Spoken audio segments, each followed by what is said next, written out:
जसे आपल्याला कल्पना आहे की हळूहळू परिस्थिती खूपच बिकट होत चालली आहे आणि मागच्या फ्रायडेपर्यंत जे डेली जे आपला पॉझिटिव्हिटी होती ती साधारणतः 27-28% होती. आता लास्ट एक वीकमध्ये ही 32% क्रॉस झालेली आहे. तसेच मागच्या आठवड्यामध्ये जे सरासरी प्रतिदिवस नवीन रुग्ण जे आपले ॲक्टिव्ह पेशंटची संख्यामध्ये जे भर पडत होता ते साधारणतः 6,000 होता, ते आता जवळपास 8,000 पोचला आहे. आणि डायरेक्टर हेल्थ आणि आपला जे हेल्थ ब्युरो आहे त्यांच्या असेसमेंटप्रमाणे जर वीकली ग्रोथ रेट हीच राहिली तर आपला पुढील 2 दिवसात हा जे आकडा प्रतिदिवस नवीन केसेसचा आहे तो 9,000 क्रॉस होणार आहे. या एकंदरीत पार्श्वभूमीमध्ये पुणेमध्ये काय विशेष आपण करू शकतो, आपली स्ट्रॅटेजी काय आहे याच्या अनुषंगाने डिटेल चर्चा झाली. दोन्ही कॉर्पोरेशन यामध्ये मायक्रो प्लॅनिंग करून खूप मेहनत करत आहे आणि तसेच ग्रामीण भागामध्ये जिल्हाधिकारी आणि मुख्य कार्यकारी अधिकारी आणि त्यांची टीमसुद्धा कार्यरत आहे. टेस्टिंगच्या दृष्टीने आपला जे सध्या टेस्टिंगचा प्रमाण आहे तो राज्यात हायेस्ट आहे आणि काल आपला जे टेस्टिंग झाली आहे, काल एका दिवसात 29,000 टेस्ट झाले आहेत आपले. निश्चितरित्या जेवढे जास्त टेस्ट होतात तेवढे जास्त आपल्याला केसेसही आढळत आहेत आणि यामध्ये कार्यकारण संबंध आहे. काही भागामध्ये फोकस करून आम्हाला टेस्टिंग वाढवायची आहे, परंतु दर दिवस येणारा जे पॉझिटिव्ह रुग्ण आहेत आणि पॉझिटिव्हिटीचा प्रमाण आहे तो निश्चितरित्या चिंताचा एक विषय आहे. याच्या अनुषंगाने बेसिक इन्फ्रास्ट्रक्चरवर भर देणे, आपली आरोग्य सुविधा बळकट करणे, ऑक्सिजनेटेड बेड्स, ICU बेड्स आणि व्हेंटिलेटर्स यांची संख्यामध्ये सतत वाढ करणे हा एक आवश्यक स्ट्रॅटेजी आहे. आणि म्हणूनच काल आर्मीसोबत माझी समन्वय सभा झाली आणि संध्याकाळी सर्व प्रायव्हेट हॉस्पिटल जे मेजर प्रायव्हेट हॉस्पिटल्स आहेत त्यांच्यासोबतसुद्धा समन्वय सभा झाली आणि त्याच्या अनुषंगाने हॉस्पिटल बेड्स आपण वाढवती आहे. साधारणतः 5 तारखेपर्यंत आमचा सध्या अनुमान असा आहे की लास्ट इयरची जी हायेस्ट बेड अवेलेबिलिटी आपली होती खाजगी आणि शासकीय दोन्ही मिळून ती हायेस्ट बेड अवेलेबिलिटी 5 एप्रिलपर्यंत आपण गाठणार आहे.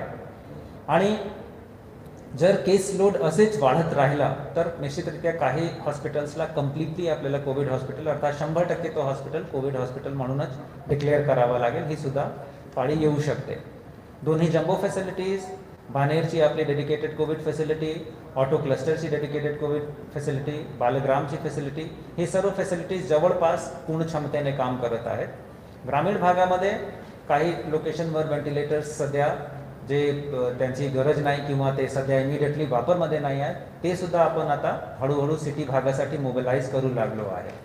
त्याचं कारण तोच आहे की सिटी एरियाचे जे हॉस्पिटल्स आहेत किंवा जम्बो फॅसिलिटी आहेत, कॉर्पोरेशनची फॅसिलिटीज आहेत, त्यामध्ये ग्रामीण भागाचे रुग्ण मोठ्या प्रमाणावर आता ॲडमिट होत आहेत आणि किंवा इतर जिल्ह्यांतून नगर, नाशिक, जळगावतून सुद्धा पेशंट्सची आवक आता आपल्याकडे वाढली आहे. थोडक्यात आपल्याला डिव्हिजनचं हे चित्र देतो. डिव्हिजनमध्ये कोल्हापूर एक जिल्हा वगळला तर सांगली, सातारा, सोलापूर या तिन्ही ठिकाणी परत आपली पॉझिटिव्हिटीचा प्रमाण वाढलं आणि 15%पेक्षा जास्त गेला आहे. अजून मोठ्या प्रमाणावर पेशंट्स पुण्याला येण्याची सुरुवात झाली नाही, परंतु मागच्या वर्षीसारखा यावर्षी सुद्धा जर पेशंट्सची आवक इथे सुरू झाली तर निश्चितरित्या आपली उपलब्ध आरोग्य यंत्रणेवर ताण वाढणार आहे.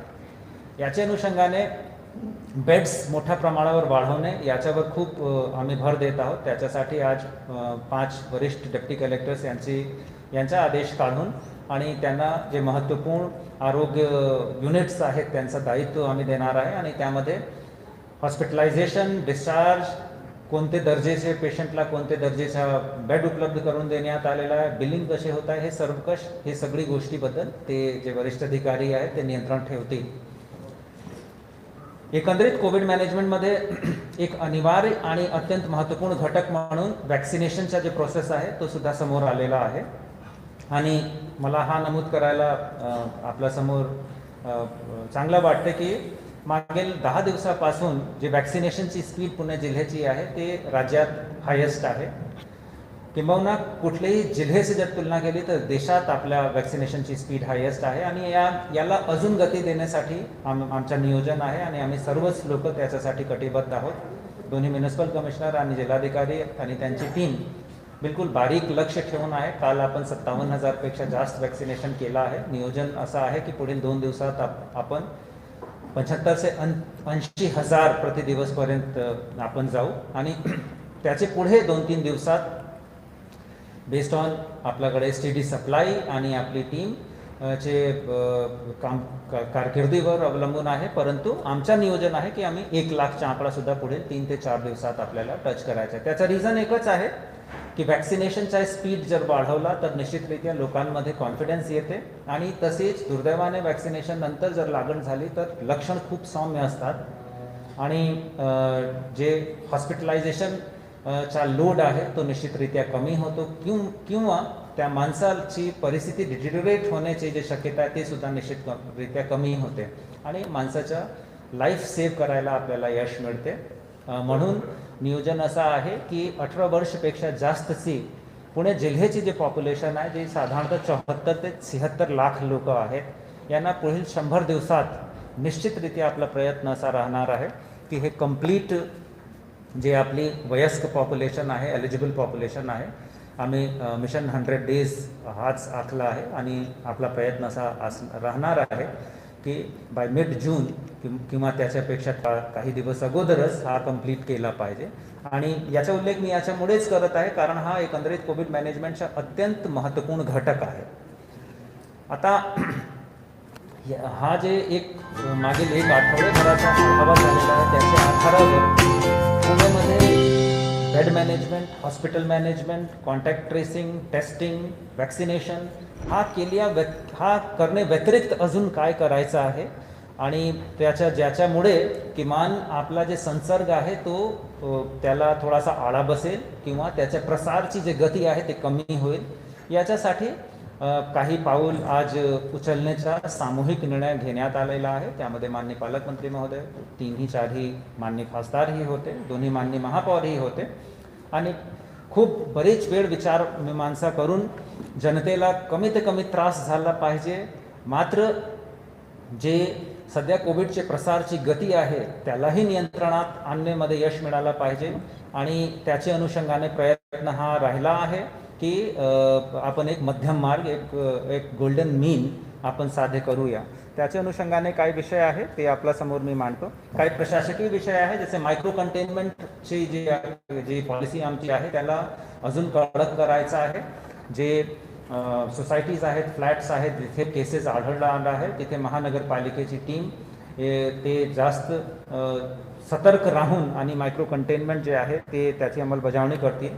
होम आयसोलेशनच्या पेशंट्सला गाईड करण्यासाठी, काउन्सिल करण्यासाठी आमचं जे कंट्रोल रूम आहे, आमचं जे कॉल सेंटर आहे त्याचा ओरिएंटेशन थोडा चेंज करून आणि मग पिरियॉडिक ते त्यांची स्वतःची तपासणी करत आहेत किंवा नाही, ब्लड टेस्ट करत आहेत किंवा नाही याच्यासाठी आम्ही त्यांना गाईड करणार आहे. त्याचा रिझन असा आहे की बरेचसे डॉक्टर्स आणि हॉस्पिटल्सकडून असा फीडबॅक मिळालेला आहे की अनेकदा होम आयसोलेशनमध्ये असलेला पेशंट अर्थात जो पेशंट पूर्णतः स्टेबल आहे तो हॉस्पिटलाइज होतो आणि तोपर्यंत त्याची परिस्थिती बिघडून गेलेली असते. सो तसा होऊ नये म्हणून पिरियॉडिक तपासणी त्यांची स्पेशली ब्लड टेस्ट जेणेकरून डी डायमर आणि बाकी इंडिकेटर्सच्या आधारावर ठरवता येते की त्यांना किती दिवसात हॉस्पिटलायझेशनची आवश्यकता पडू शकते त्याच्यावर आम्ही भर देणार आहे. Vijay medical college, jumbo hospital, army hospital, private hospital या सर्वांवर कंप्लीट प्रेशर ठेवून आणि कमीत कमी कालावधीमध्ये जास्तीत जास्त बेड ॲक्टिवेट करणे ही कारवाई सुद्धा आपण करणार आहे आणि त्याच्यावर ऑलरेडी काम चालू झालेलं आहे. काल एका दिवसात 250 बेड वाढले. उद्या सकाळी परत 250 ते 300 बेड वाढत आहेत आपले. 5 तारखेला पुन्हा 250-300 बेड आपण वाढवणार आहे. पुणे महानगरपालिकाने अत्यंत त्वरित कारवाई करून साधारणतः 400 मेडिको आणि पॅरामेडिको स्टाफची भरती सुद्धा आज केली आहे आणि ज्यांची मदत ते वॅक्सिनेशन सकट कोविड केअर सेंटर मॅनेज करण्यामध्ये सुद्धा ते घेणार आहेत. वॅक्सिनेशन जे ड्राईव्ह आहे कार्पेट बॉम्बिंग सारखा एरियाज आयडेंटिफाय करून आपले जे सब सेंटर्स आहेत तिथे त्या भागामध्ये स्थानिक नागरिक समूह त्याचे व्यतिरिक्त जनप्रतिनिधी यांचा समावेश करून आपण तीव्र गतीने तो करणार आहे. बिलचे ऑडिटची कारवाई आपण याच्या अगोदर केला होता मागच्या वर्षी आणि सतत त्याच्यातून बरेचसे नागरिकांना खूप मोठा दिलासा मिळालेला होता. राज्य सरकारचा जे धोरण आहे आणि GR आहे ऑगस्ट 2020चा तो अजून लागू आहे. त्याचे एनेक्सर सी मध्ये देण्यात आलेली सूचनेप्रमाणे जे बिल आहे त्याच्या ऑडिट आपण पुन्हा सुरू करत आहे, कारण प्रायव्हेट हॉस्पिटल्समध्ये पुन्हा हॉस्पिटलायझेशनचं प्रमाण वाढलं आहे आणि याची तक्रार येण्याचे अगोदरच आपण प्रोएक्टिव्हली ही टीम्स आपली पुनर्गठित करून त्यांना कामावर लावत आहे.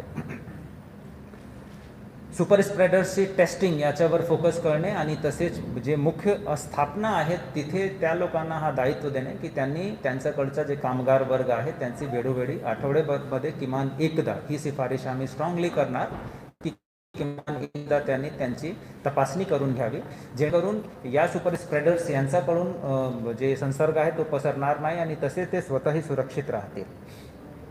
या दरम्यान आता असाही डिसिजन घेण्यात आलेला आहे की सर्व इटरीज, रेस्टॉरंट्स, बार हे पुढील 7 दिवसासाठी कम्प्लिटली बंद राहणार आहे.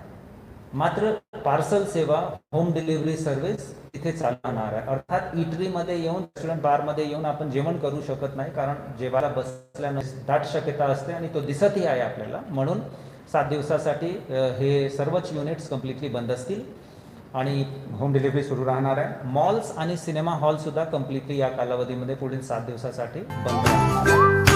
सर्व प्रकारचे धार्मिक स्थळ आहेत ते सुद्धा पुढील 7 दिवसासाठी कम्प्लिटली बंद राहणार आहे. तसेच PMPMLची जे बस सर्व्हिस आहे तीही पुढील 7 दिवसासाठी पूर्णतः बंद असणार आहे.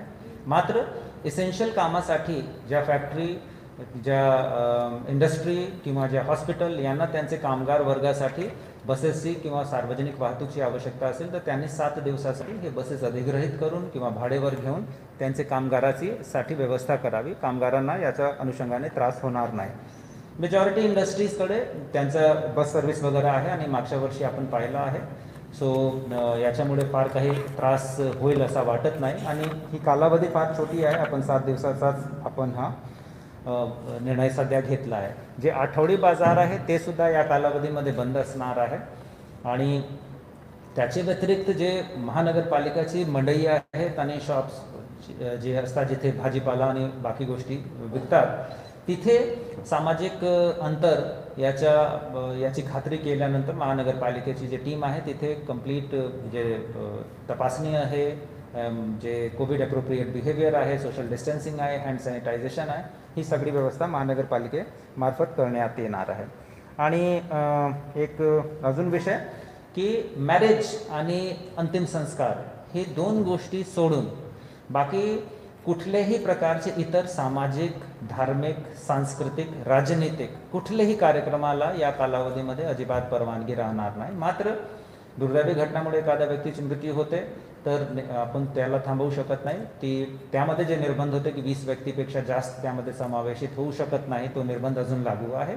आणि लग्नासाठी जे अगोदरपासूनच ठरलेले लग्न आहेत ते निश्चितरित्या ते होऊ शकतात, परंतु त्यामध्ये सुद्धा जे जुना निर्बंध आहे 50 लोकांपेक्षा जास्त लोक सहभागी होऊ शकत नाही, तो निर्बंध अजून लागू राहणार आहे. माझ्याकडून एवढाच आहे. आपला काही प्रश्न? हां, संध्याकाळी एक अजून महत्त्वपूर्ण विषय, संध्याकाळी 6 पासून सकाळी 6 पर्यंत अत्यावश्यक सेवा वगळून बाकी सगळी गोष्टीची संचारबंदी असणार आहे.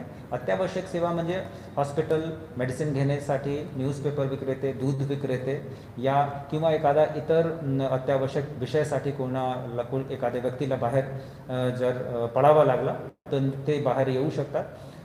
जॉईंट CP आणि CP पिंपरी चिंचवड एरिया हे दोन्ही आज उपस्थित होते आणि त्यांनी हा दायित्व घेतला आहे की आम्ही शिस्त लावताना सुद्धा कम्प्लिटली मानवी दृष्टिकोन ठेवणार आहे. एकंदरीत या सर्व निर्बंधाचा हेतू फक्त आणि फक्त एकच आहे की लोकांचा जीव सुरक्षित असला पाहिजे, लोकांची जान वाचली पाहिजे आणि हा संसर्ग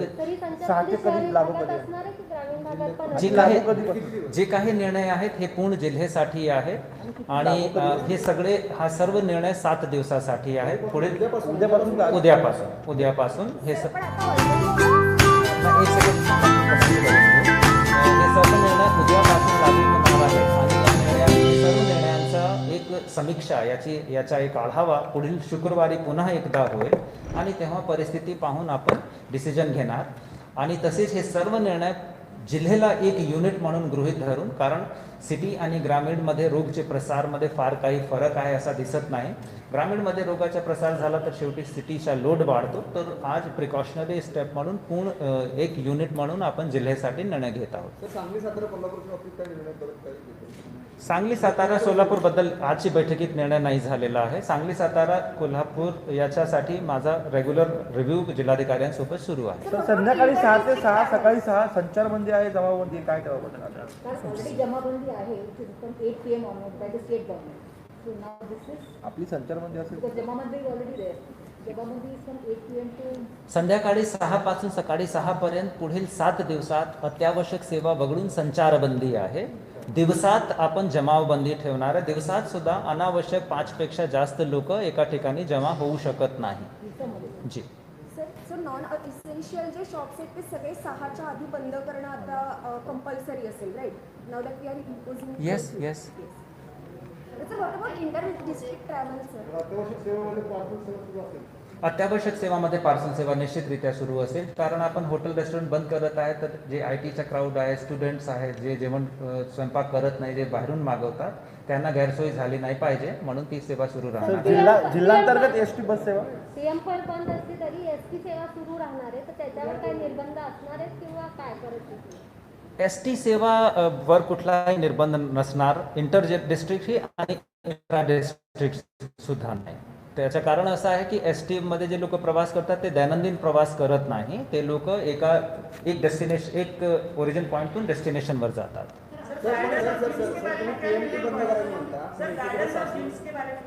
गार्डन और जिम के बारे में जो पुराना डिसीजन था वही है कि शाम को गार्डन पहले भी नहीं चल रहे थे, अब भी नहीं चलेंगे. अभी अगले 7 दिनों तक सुबह गार्डन शुरू थे, वो अभी भी शुरू हैं.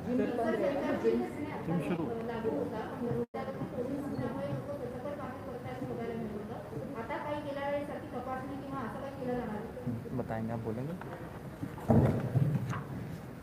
जे आजच्या बैठकीत ठरलेलं आहे त्यानुसार, कारण 6 नंतर संचारबंदी यापूर्वी नव्हती, पण जी 8 पासनं जमावबंदी गेल्या 4 दिवसापासून होती, त्याची अतिशय चांगल्या पद्धतीनं अंमलबजावणी पोलिसांनी सुरू केलेली होती आणि तो विंडो पिरियड आम्हाला मिळालेला आहे. त्याच्यानुसार नाके कसे लावायचे, आमच्या स्टाफचं ओरिएंटेशन कसं करायचं ते आम्ही सुरुवात केलेली आहे. आजच्या बैठकीमध्ये आम्ही हाच आग्रह धरला होता की स्वयंस्पष्ट सूचना असाव्यात, जेणेकरून पोलिसांना त्याची अंमलबजावणी करणं सोपं जाईल.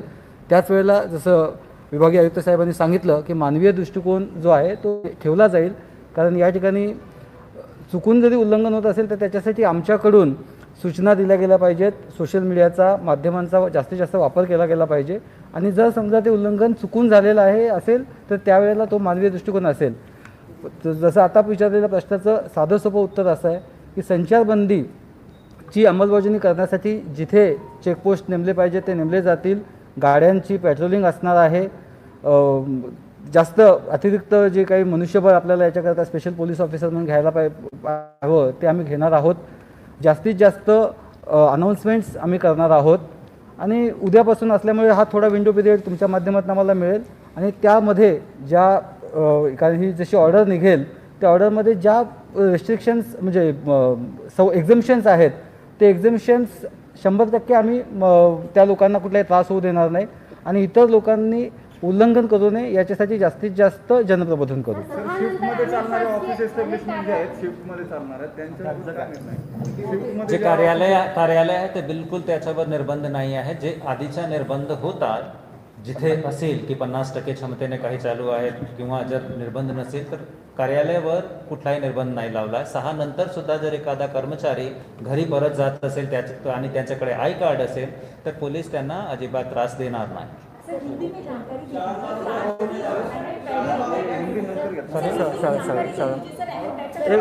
शाळा आणि कॉलेजबद्दल महत्त्वपूर्ण विषय आहे. शाळा आणि कॉलेजबद्दल जे आधी डिसिजन झाला होता तो अजून लागू आहे. 30 एप्रिलपर्यंत शाळा कॉलेज बंद राहणार. मात्र या दरम्यान 10वी 12वी किंवा MPSCची परीक्षासाठी जे परीक्षार्थी विद्यार्थी सम्मिलित होणार आहेत त्यांची सोयीची काळजी आम्ही घेणार आहे.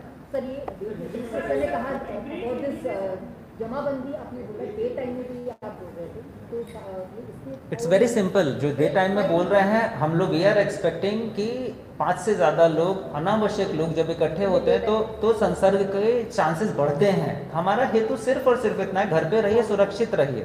सर इन शॉर्ट में बता दीजिए कि आज की बैठक में कौन से अहम फैसले लिए गए, कौन से हिंदी में Rao sir, but before that, could you please elaborate on the Mission 100 the plan suggests? Please, could you please elaborate on that? Mentioned that we want to go for carpet bounding and vaccination and this thing. And these are 18 years whoever are eligible. But right now the center has only opened up for 45 plus. इसके बारे में are we proposing to the center that yes we want 18 above everybody in Pune district to be vaccinated? On that committee can. मैं reply करता हूँ इसमें। जो vaccination की speed है वो लोकल फैक्टर्स डिसाइड करते हैं। गवर्नमेंट ऑफ इंडिया का क्लियर कट ये कहना है कि आप अगर वैक्सीनेशन की स्पीड बढ़ाते हैं तो हम आपको वैक्सीन्स अवेलेबल करा।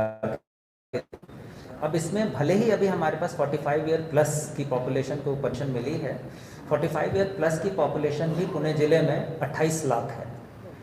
इस लिहाज से अगर हम अपनी वैक्सीनेशन की स्पीड को बढ़ाते जाते हैं तो सब्सिक्वेंटली ये 45 की जो मर्यादा है वो 30 पे आएगी, 30 की मर्यादा 25 पे आएगी, 25 की मर्यादा 18 पे आएगी। वी आर एक्सपेक्टिंग कि हमारी स्पीड हमारे परफॉर्मेंस को देख के अगले 100 दिनों में ये मर्यादाएं शिथिल होंगी। जो मिशन 100 डेज है वो हमारा खुद का मिशन है जिसमें हम ये मान के चल रहे हैं कि सब्सिक्वेंटली इवेंचुअली हमें 18 साल के ऊपर का हर जो नागरिक है, जो अभी तक हुए रिसर्च के हिसाब से 18 साल के ऊपर के हर नागरिक को वैक्सीनेशन दिया जा सकता है। हमारी उम्मीद ये है कि अगले 100 दिनों में इन दोनों फैक्टर्स के बेसिस पे हमारी स्पीड और गवर्नमेंट ऑफ इंडिया से मिलने वाली सप्लाई, इन दोनों के बेसिस पे हम कोशिश ये करेंगे कि हर वयस्क नागरिक कम से कम उसको वैक्सीनेशन मिल जाए। और उसके लिए माइक्रो प्लानिंग हमारी टीम्स ने किया हुआ है। हमारे सेंटर्स लगातार बढ़ रहे हैं। पिछले एक हफ्ते में 110 सेंटर्स हम लोगों ने बढ़ाए हैं। पुणे म्यूनिसिपल कॉर्पोरेशन के लगभग 200 प्लस सेंटर्स का और प्रपोजल भारत सरकार के पास पहुंचा है। जो इसमें एलिजिबिलिटी क्राइटेरिया है वो काफ़ी फ्लेक्सिबल है। Everything depends on our performance. We are banking on that only. और अभी जब बाकी जगह पे अभी स्पीड आने वाली है उसके बावजूद हम कंटिन्यूसली इस स्पीड को हमने मेंटेन किया हुआ है। तो हम उसके बेसिस पे उम्मीद कर रहे हैं कि वैक्सीनेशन हम टाइम पे कर पाएंगे। जो ट्रेंड दिखाई दे रहा है पिछले साल से अगर हम कंपेयर करते हैं तो ऐसा दिखता है कि ये जो वेव है, ऑफ कोर्स इसके लिए कोई मेरे पास साइंटिफिक एविडेंस नहीं है, बट जो एक्सपीरियंस है लास्ट ईयर का वो दिखाई दे रहा है 4 से 5 वीक तक अभी ये ट्रेंड रहेगा। मतलब अभी जो कोविड का सीन है उसके बाद भी होप वी एक्सपेक्ट कि वो स्लोली नीचे होना शुरू होगा। 2-3 महीने हमें लीन पीरियड मिलेंगे। तो यदि ये 1 महीना प्लस 2-3 महीने का लीन पीरियड इसको हम क्लब करते हैं तो इस दौरान हमारा नियोजन ये है कि इस समय का सदुपयोग करके हम ज़्यादा से ज़्यादा लोगों को वैक्सीनेट कर दें, जिससे कि गॉड फॉरबिड अगर थर्ड वेव आए भी तो उसकी तीव्रता इतनी ज़्यादा ना हो। कल अगर कोई 18 वर्ष का कोई व्यक्ति गए ये सेंटर पे नहीं दे सकते उनको। अभी जो पॉलिसी है वो बहुत सिंपल है कि 45 साल से ऊपर। मैं आगे का नियोजन आपको बता रहा हूँ कि हमारा नियोजन है कि इवेंचुअली हम हर वयस्क व्यक्ति को देना चाहेंगे। अभी जो भारत सरकार की पॉलिसी है वो ये है कि 45 साल से ऊपर के हर व्यक्ति को देना है। 45 साल से ऊपर के भी लोग हमारे पास कम नहीं, 28 लाख लोग हैं जिन्हें हमें ये वैक्सीनेशन देना है। अगर हम रोज 1 लाख भी दे पाए तो हम 28 लाख लोगों को वैक्सीनेशन 30 दिन में दे पाएंगे। राइट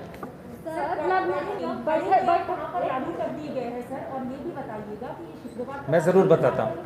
मुझे बैठकीमध्ये लग्नांवरती चर्चा झाली, लग्न समारंभांवरती। मागच्या आठवड्याभरात पण पुणे शहर आणि जिल्ह्यामध्ये अनेक लग्न समारंभ झाले, तिथे 500-1000 लोक उपस्थित होते। कुठे कारवाई केली आणि याच्यावर खरंच निर्बंध आहेत का? पोलिसांचं लक्ष आहे का? कारण कुठेही कारवाई होताना दिसत नाही। बैठकीतही अनेक लोकप्रतिनिधींनी सांगितलं 1000 लोक उपस्थित राहतात, मग निर्बंध फक्त कागदोपत्री आहेत? म्हणूनच हा निर्णय आज घेण्यात आला आहे की लग्न आणि अंतिम संस्कार सोडून बाकी कुठली परवानगी द्यायची नाही।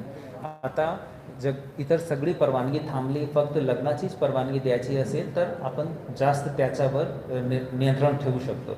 दुसरा विषय की आपल्याला थोडा समजला पाहिजे की हा फार सामाजिक विषय आहे। जिथे लग्न सुरू असेल तिथे पोलिसांनी जाणे आणि पोलिसांनी तिथे परत त्यावेळी हस्तक्षेप करणे खूप संवेदनशील हा एक विषय होऊन जातो। आणि म्हणून पोलीससुद्धा यामध्ये काउन्सिलिंगचीच भूमिकामध्ये आहे। जसं मी सांगितलं की एकंदरीत हे सर्व डिसिजनचा हेतू एकच आहे की प्रसार थांबला पाहिजे आणि तसेच लोकांना त्रासही कमी झाला पाहिजे। आता आम्ही फोकस्ड अप्रोच ठेवू। मैं आपको हिंदी में जवाब देता हूँ। एक मिनिट, मराठी आपण केलेली आहे पण संध्याकाळी सर भारतीय जिल्ह्यातील लोक येतील आज से नहीं, कल सब कुछ कल से होगा। एक एक सवाल पूछिए ना आप लोग।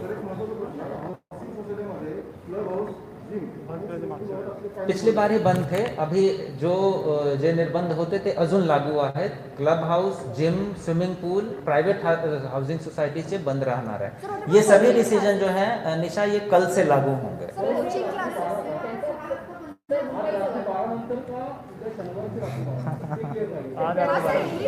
उद्याच्या बारा उद्या बारा आज रात्री 12 पासून की उद्या रात्री 12? आज रात्री आज रात 12 implementation नाही. 12 AM. आज नाही आदेश काढायला. या tomorrow, Saturday.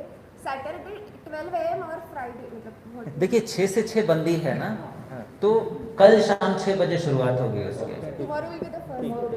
हाँ, वो आदेश हम आज निकालते हैं, क्योंकि आज 6 बजे के बजाय जब हम ये बोल रहे हैं कि कल से लागू होगा, तो कल 6 बजे से लागू होगा. सर, आपण संध्याकाळी संचारबंदी केली, पण जे बाहेरच्या जिल्ह्यातलं ते घरी जाऊ शकतात, अजिबात हरकत नाही. PMPL बंद असेल, पायी जातील, व्यवस्था करून येते. See, बरेच काही गोष्टी आहे जे तेवढा मायक्रो आम्ही करू शकत नाही ना. 4 तास डिस्कशन. आणि साहेब, तुम्ही इतके सगळे पुण्याकरता निर्णय घेता हे मान्य आहे, पण ज्या एसटी बाहेरच्या जिल्ह्यातून येतील किंवा राज्यातून येतील ते तर अवघड होईल ना तुम्हाला. सुपरस्पेशालिटीतून होईल जास्त. सी, म्हणूनच मी सांगत आहे की आदर्श परिस्थिती काही वेगळी होऊ शकते, आदर्श निर्णय वेगळा होऊ शकते, परंतु निर्णय घेताना त्याचा जे कोर आहे, त्याची आत्मा आहे, ती एकच आहे की लोकांना कमीत कमी त्रास झाला पाहिजे. आता आपला म्हणणं बरोबर आहे, परंतु त्याचीही आलोचना होऊ शकते. आज जर सांगितलं की आम्ही सीमाबंदी केला, मग तो फार मोठा डिसिजन होतो. सो एक मध्यम मार्ग म्हणून हे सगळे डिसिजन घेण्यात आले आहे. सर, संचारबंदी आहे, पण तुम्ही प्रायव्हेट व्हेकल्स मधून जाणाऱ्यांवर काही पहिल्यासारखं परमिशन घ्यावी लागेल का? तशी काही सिस्टीम असणार आहे का, जे प्रायव्हेट व्हेकल्स मधून दुसऱ्या जिल्ह्यांमध्ये ज्यांना जायचंय किंवा काय? संध्याकाळी 6 नंतर संचारबंदी असल्यामुळे ज्या आजच्या आदेशात निघतील, जे एसेन्शियल सर्व्हिसेस आहेत, एसेन्शियल सर्व्हिसमध्ये भाजीपाला असतो, डॉक्टर्स असतात, आरोग्य ॲम्ब्युलन्सेस असतात, फार्मसी, मेडिकल वगैरे असे सगळे रिलेटेड आहेत. त्या व्यतिरिक्त आता पार्सल सेवा उपलब्ध करून दिलेली असल्यामुळे पार्सलचे निगडीत लोक असतील. ऑफिसमध्ये जाणारा व्यक्ती स्वतःचं त्याने कार्ड ठेवलं असेल, आणि आम्ही अपेक्षा करू, एकदम आदर्श अपेक्षा आहे, त्याची मला वाटतं 80-90% तरी पूर्तता होऊ शकतं की जे ऑफिसेस चालू आहेत, ज्या आस्थापना चालू आहेत, त्या आस्थापना आपल्या त्या कर्मचाऱ्याला पत्र देतील, हा आजच्या दिवशी ड्युटीवर होता, सो दॅट तशा प्रकारचं काही पत्र असेल. अशा व्यक्ती आपल्या घरातून कार्यालयाकडे जाताना किंवा कार्यालयाकडनं येताना त्यांना कुठल्याही प्रकारचा त्रास होणार नाही, याची अंमलबजावणी करण्यासाठी मागच्या वेळेला जसे आम्ही प्रत्येक म्हणजे शहरामध्ये 117 मागच्या वेळेला चेकपोस्ट होत्या, त्यावेळेला पुन्हा त्याचा आढावा घेऊ, कमी किंवा जास्त प्रमाणामध्ये तसे केले जातील. जो विभागीय आयुक्त साहेबांनी सांगितला की त्याच्यामागचा जो आत्मा आहे, आणि एक तो गोल्डन मीन म्हणून हा डिसिजन केला आहे, आणि आत्मा आहे की लोकांना कमीत कमी त्रास व्हावा, त्याच वेळेला निर्बंध जे आहेत हे आहेत याचा डेटरन्स म्हणून सुद्धा, की अशा प्रकारे पोलिसांचे नाके आहेत, तुम्ही गेलात तर जे फक्त चैनीसाठी, मजेसाठी, करमणुकीसाठी बाहेर पडणारे लोक आहेत ते पडायचे बंद झाल्यानंतर सुद्धा जवळपास 90% फरक पडणार आहे. ज्यांची कारणं खरी आहेत त्या लोकांना कोणत्याही प्रकारचा त्रास दिला जाणार नाही, आणि तसा आदेश काढताना सुद्धा तो आदेश जास्तीत जास्त सुस्पष्ट काढण्याचा आम्ही आज प्रयत्न करू. आणि पुन्हा आज ही प्रेस कॉन्फरन्स आहे, ज्या वेळेला आदेश निघेल त्या आदेशानंतर लोकांच्या सोयीसाठी सोशल मीडियावरती 1 किंवा 2 मिनिटाचे चांगल्या पद्धतीचे व्हिडिओ ते प्रसारित केले जातील त्याच विषयापुरते, की जेणेकरून लोकांना त्याच्यामधले डूज आणि डोंट्स कळतील.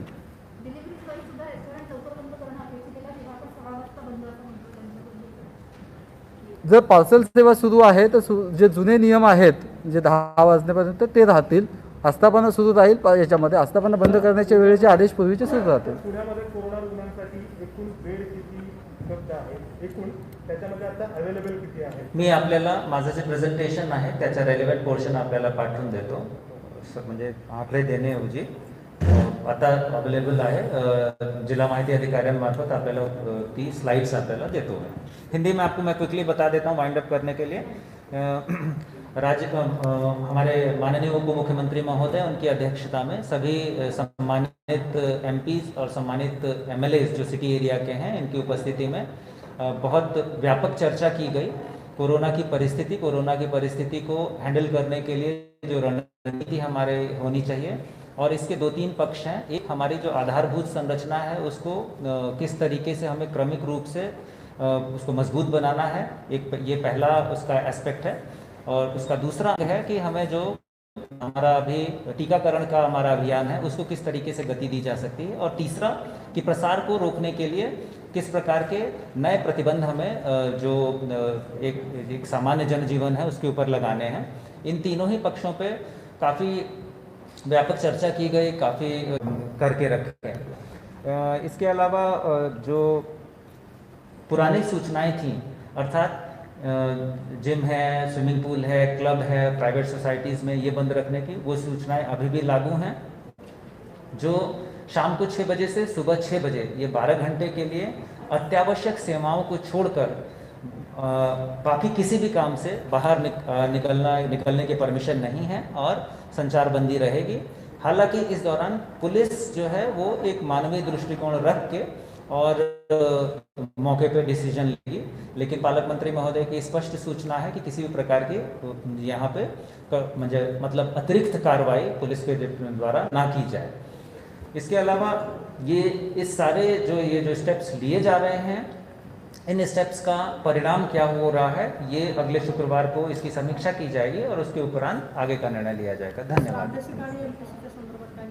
हाँ, एक और कि इस दौरान विवाह और अंतिम संस्कार, इन 2 चीज़ों को छोड़ के, इन 2 गतिविधियों को छोड़ के किसी भी प्रकार के सामाजिक, धार्मिक, सांस्कृतिक और राजनीतिक कार्यक्रम की कोई भी किसी भी तरीके की परमिशन नहीं होगी। Sir, coaching classes sir, is it allowed to be functional with 50% capacity? ये हमने जो डिसीजन लिया था वो लागू है। चलिए, थैंक यू सो मच।